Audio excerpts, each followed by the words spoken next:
What is going on, my beautiful LARPers and LARPettes? Today we're going to go over the brand new Canik METE MC9.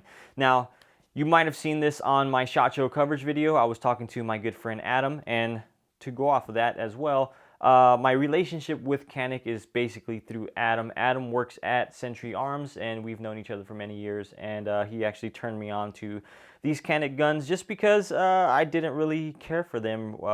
Maybe when the first or second gens came out, I just didn't like the guns. I didn't like the design. I didn't like the decocker on top.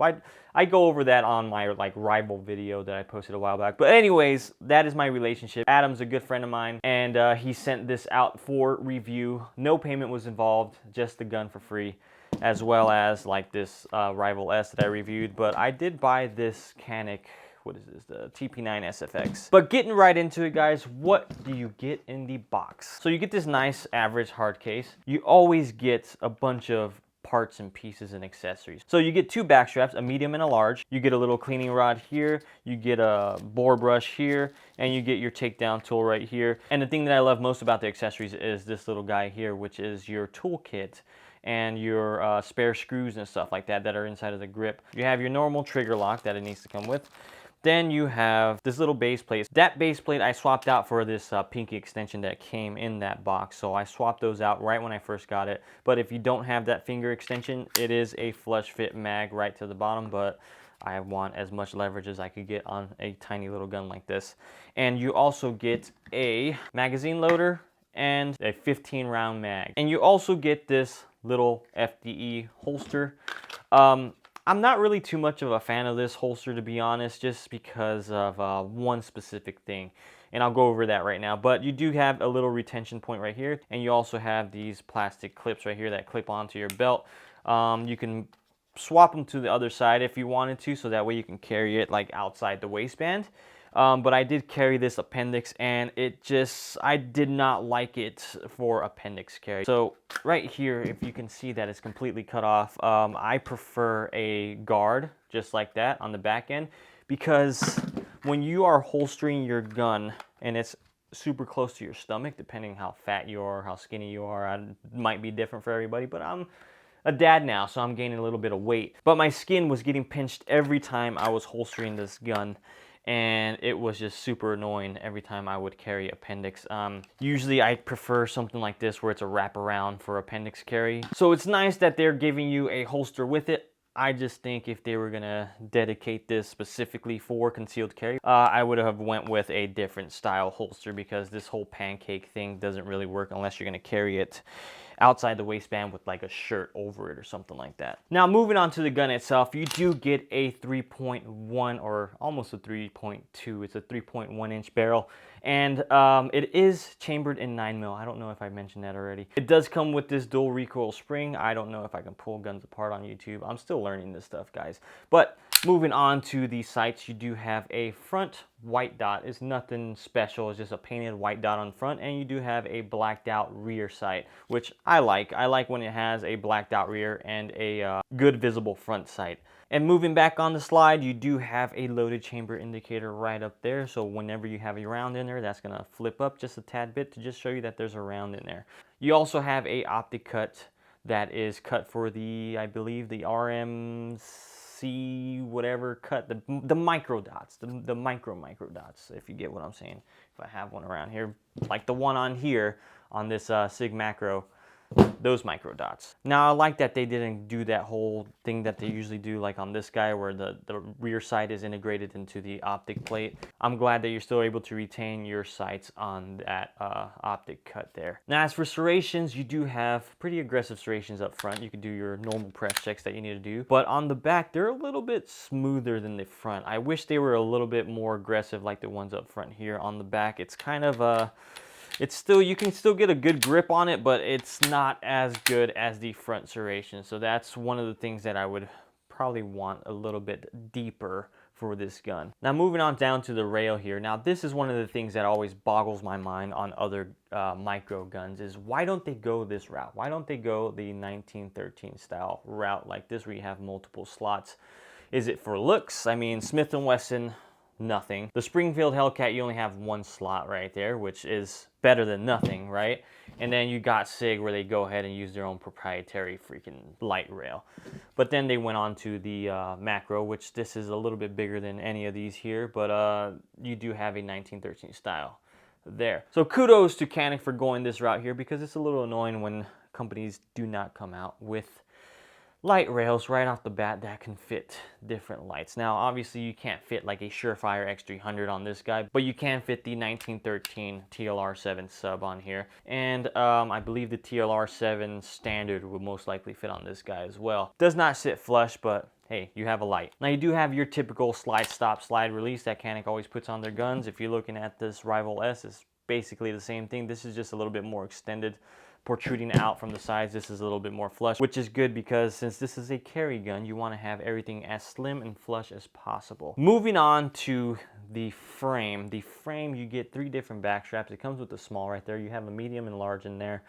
And I have small hands, guys, so this small fits pretty well in my hands. Now, the texture around here is not too aggressive, but I do have good contact all the way around that. Also, you do have this little double undercut right here. You can barely see it, but you can definitely tell when you're looking at it that it's cut right here, and it's a little bit more indented right there. And you do have a mag release that is ambidextrous as well. You can swap this to the other side if you needed to. Now, the trigger. The trigger is a very nice trigger. This is very similar to all your other Caniks that you have out there, aside from the Rival series, because these are very light. I think this is coming around 3.5 pounds, and this one is coming around 4.5 pounds, which is almost identical to this guy here. But yeah, let's go ahead and feel this trigger really quick.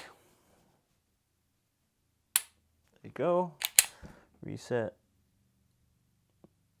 Nice and short. There you go.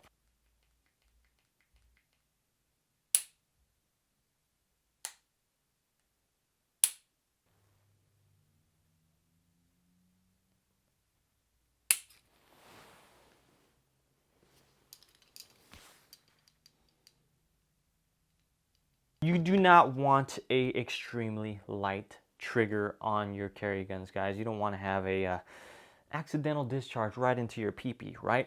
So that trigger is very nice for this little gun here. Now, the magazines, like I said earlier, you get 2 magazines in the box. You get a 12 round and a 15 round. I don't know how I'm feeling about this lower portion, guys.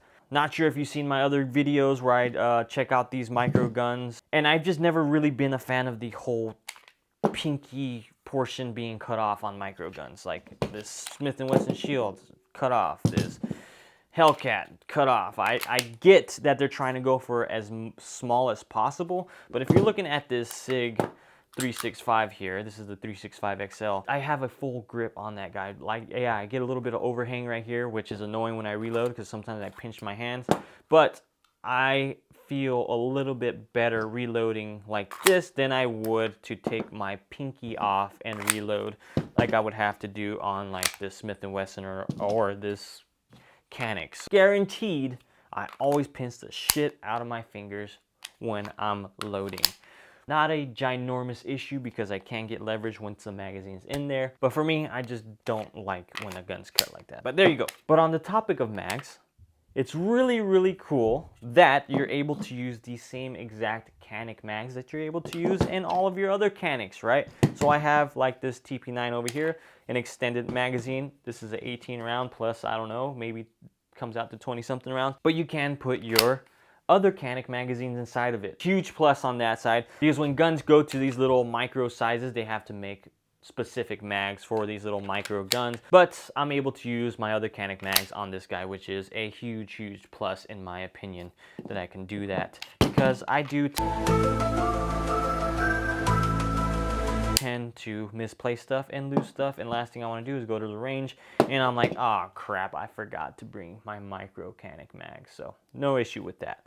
Now, reliability. I went out and shot 500 rounds. That's usually how I start my initial testing, and then I'll go out and shoot another 500. And 1,000 is kind of like me gauging to see if any issues would arise or something like that. But even then, I want to push it farther to actually feel super confident in the firearm.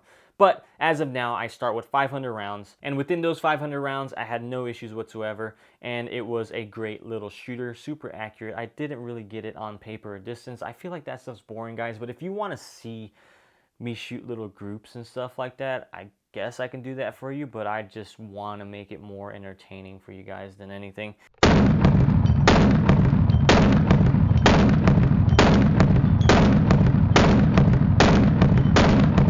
Reliable little gun so far. I have no doubt that it's going to reach 1,000 or way past 1,000. I already have like 1,200 or so like that for the Canik SFX, and I will probably do an update video on that as well. But as of now, this little MC9 hasn't given me any issues. Also, before I forget, now that I have all these on the table here, might as well just show you a comparison on how they look side by side, right? I'm pretty sure you'd want to see something like that because you might be conflicted on what to buy. So I'm gonna leave the little 12 round with the pinky extension on there. But first up to compare it to is the XL 365 XL, right side by side. I'm gonna put the little ting out on there because I want to go directly on the end of the slide. The Canik is a tad bit shorter from the barrel and is a little bit shorter with the flush fit mag. Again, this isn't going to be a super scientific test. I'm just trying to show you side by side. And in terms of how thin they are, to me it looks like they're pretty much identical in terms of the width of the grip there.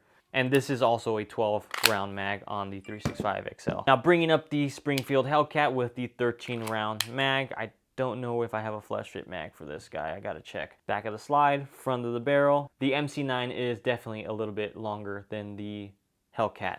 And in terms of the width on the back of the frames, the Hellcat is wider than the Canik there. And the length is basically identical. But this Hellcat does have a 13 round magazine, so I don't know if it had a flush fit. I'm pretty sure it'd be a little bit shorter than this Canik, or maybe flush because I'm just looking at the pinky extension there. The Shield Plus with the 13 round magazine. Slide, end of the slide, front of the barrel. The MC9 is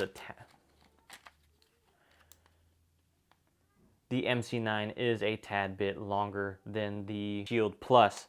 Now, as far as width on the frames, I don't know, guys. You tell me. Do you think the Smith & Wesson Shield is a little bit wider? It looks a little bit wider. So I would say the Canik is slimmer for the grip, but that's just me. Maybe you guys will see it differently. And last but not least, this isn't really a very good comparison because this is a little bit bigger gun with a 17 round, but I'm just gonna show you just for the heck of it, as you can see there. And if you're looking at the width, the X Macro definitely has a fatter or wider grip than the Canik does. So basically, this is an extremely thin gun. It is going to be extremely concealable, and I feel like it's going to sell like hotcakes just because of the price. This is going to come right around 430 bucks, but you might be even to find it cheaper. Out of all this lineup that I showed you, and I'm pretty sure there's a lot more out there, this is going to be one of the cheaper options compared to all these other ones. So I think Canik is going a great direction on these little micro guns. But as of now, I want to see how reliable it'll be in the long run and go from there. But aside from all that, guys, you guys need to get out and practice. You guys need to dry fire. You guys need to do all that stuff before you even look at certain guns that you want to buy. Master the fundamentals and you'll be able to master these little guns regardless of the size, regardless of the caliber. Me having 3 kids, I spend most of my time dry firing, and that keeps me nice and tuned every time I go out to the range. So when I did take this guy out, all I really had to focus on was trying to mitigate that recoil as much as I can. Overall, guys, go ahead and check out the MC9. Great price, lots of accessories, and thank you guys for checking out another one of my videos. I appreciate you all. Catch you in the next one.